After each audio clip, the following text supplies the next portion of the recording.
What's up, everybody?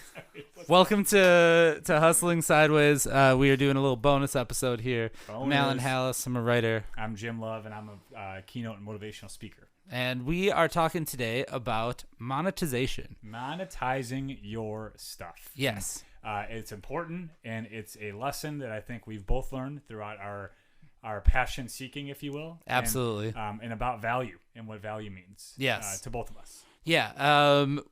Jim, you're in the world of booking your time, and that's kind of your main product.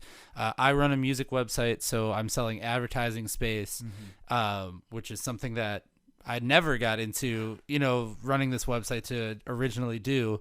But then also the service of like booking concerts and figuring out, how do you make money off that? Because if you have a side business, you have to keep it profitable, Very much so, yeah. So Jim, what was your first paid gig? Yeah, it actually was at my high school. Really? My alma mater, St. Lawrence High School. Shout out, y'all know who y'all are.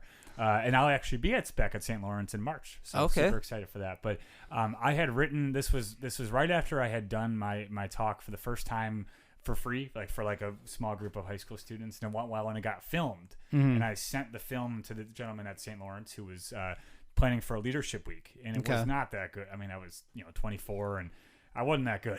Everybody's early work right? is not good. He's like, oh, sure, and he's like, how much? And I was like, how much what? I didn't know.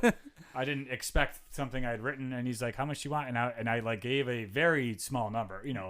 I was essentially thinking to pay for my gas to and from Chicago to Milwaukee. I just didn't know, right? And I'm sure he was like, yeah, we'll take that. So my first gig was in front of 700 students at my high school, all guys. So it was nuts. But and you don't have to say the number, but I'm sure it was less than $700, right? Correct. Yeah, less than $1 a person. Yeah, it was. Yeah, gosh, no, I think about goodness, that's perspective. But it was funny because I really didn't know what to do. I actually texted my dad and was like, how do you think I should approach this? Because I wrote this talk, at 24 or 25 with the intention of having it be for one event. Right. And it was a free event, not something I ever thought would be used after. So when that became a conversation afterwards, not only was I flattered, of course, but needed to know how to approach that. And still, for a long time, struggled with am I really valuable in that sense? And felt bad if I were to ask for more money, and still have a thing inside my head like that, to be totally honest. I've had to kind of combat it, but at the end of the day, I know what I offer, and I know how students are impacted by what I say, and it's quite valuable in that sense. And I have letters to say that, from teachers who have seen it. Yeah. So that was my first gig, and since then I've learned sort of that, I have a package they offer, right, if they want more than one service, etc. Right.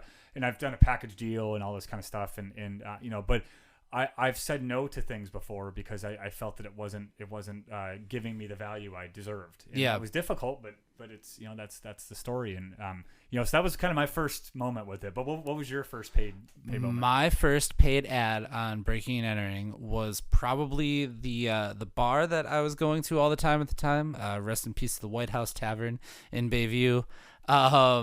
The bartender was a friend of ours, and they have a volleyball league that they were doing, and so I charged them a really low rate for a little square ad on the site. Was definitely not worth what I charged at the time, because part of it is you have to have an audience, and we did. The content had an audience. We were posting things every day. It's not like we weren't trying, but we might have. It was worth. Not what we got the money for. It wasn't much. It was $100 for a little small ad. And shout out to Matt Langer, who has always been a supporter of me and everything that I've done, who was willing to give it a shot, just to more so because of who I was, because of somebody that he knew, and because of the relationship, rather than okay, I think this is going to really advertise our business. That's huge. Yeah. So that's how I got the majority of my first gigs, was my friends who were teachers, and who knew that I had something they believed in. And then from there, their letters and their word of mouth helped. But my goodness, starting a passion with people who really care about you and your success is pivotal and vital. I mean, that's really how I survived right away and got that under my belt, and then felt like I was experienced enough to go out and to do more.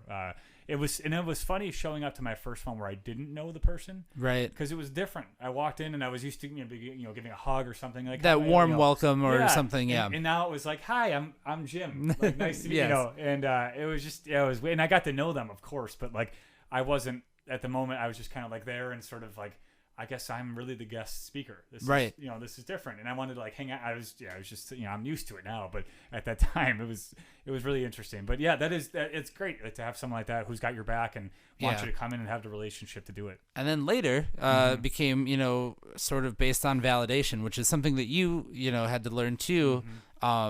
You really, if you're going to develop an audience, if you're going to have whatever, have value, there has to be like a level of validation for people to be like, okay, this is what I'm putting my money towards, Exactly. So for you, it's letters of recommendation, it's previous gigs, it's all those things to kind of cut your teeth on stuff. For me, it's like analytics and numbers and being able to be like, okay, these are real. You can prove it. Yeah, I can prove like people are actually going to this website, like things like that now. And, it takes a while to build that up. Totally. And I think a lot of people miss that because I think a lot of people are really in it for the quick cash, which is hard to, turn down. Right.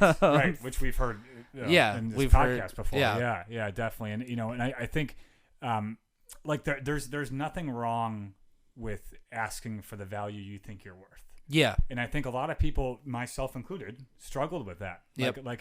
Am I really, can I ask for that? Yes, you could. This is something you did. It has value. And it's interesting.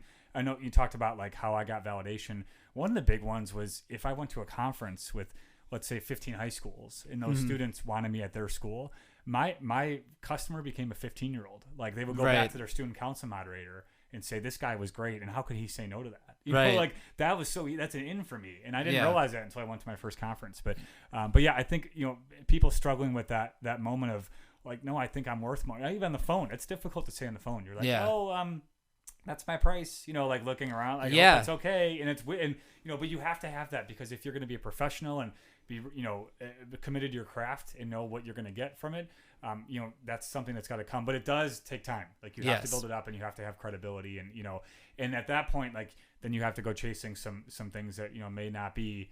They may be free, or something that you can at least get yourself out there. And then for a long time, people were saying to me, why aren't you charging more for XYZ?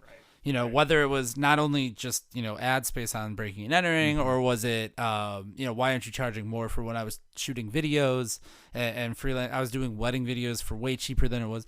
And it's because you kind of have to build up that rapport and build up that, like, that feeling that you have to feel like you're worth it, exactly. That you really, like you said, you have to provide something that that you're worth, but B, that doesn't come overnight, but then B, you also like you need a little bit of a reputation too, and to say like, okay, this person's legit, because we live in a world now where scams are everywhere. They're all over the place. And I've been called, one guy called me vetted talent one time. This was maybe a year ago. I did a retreat. And I loved that. I was like, I've worked with him before, and someone that they can depend on to repeat, the same success as it was before, which I can imagine for your repeat clients. I mean, they know what you're going to bring. They know what your brand is and the success of the shows that you've brought, and that's going to be the same thing that you have coming in. And early on, it was hard to kind of communicate that to people, especially like, the advertising part, but putting on shows, like nobody knew who I was. Nobody knows, and still a lot of people don't. I mean, I'm not trying to say I'm like a celebrity or anything. That one's actually a pretty big deal. But a lot of people have no idea who I am when they first work with me, and like you want to give them the best that you can give them, and when you have nothing to go on, like then they have nothing to pay you for. Exactly. So if you can show that history of like, okay, we've put on quality events, we've put out, X number of content pieces a week. Right. We get these number of people. Like those are the things that people actually can put money towards and say, okay, this is worth my time. This is worth my, whatever it is. So I think that's the little key to monetization, really. Yeah, no doubt. Is being valid. Exactly. And that coupled with the commitment to what you're doing. You're not going to get anything if people cannot see that you're committed to it and you're good at it. Like you Yeah. got to work to be really good at it and evolve it. Like, I mean, you know, when I got paid for my first thing, I was 24, 25, and you know, I had a good thing, but my goodness, have I evolved? You know, and I've perfected my craft. I don't like the word perfect. I've worked on and enhanced my craft, and I can always grow more. You know, but I'm a professional now, and I know what I'm going to bring, and I'm gifted at it, right? And so like that's become clear in the conversations I've had, and I have the confidence going in that I can do it too. Yeah. Like when I taught them, I know exactly what I'm going to deliver. This is what it's done. Here's a letter to support that. I'm in. You know, but that took me doing it in front of my friends in my living room to a free seminar, you know, like all these different places where I just had to deliver the message to my brick wall still 1,000 times, right, to really perfect what I was going to say.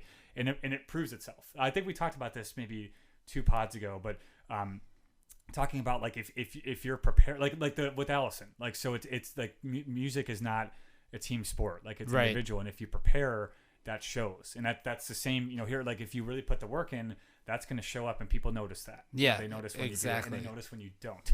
Yes, know, that shows up, and you're not. You know, that takes away a lot of the credibility for it. Yeah. So validation is key.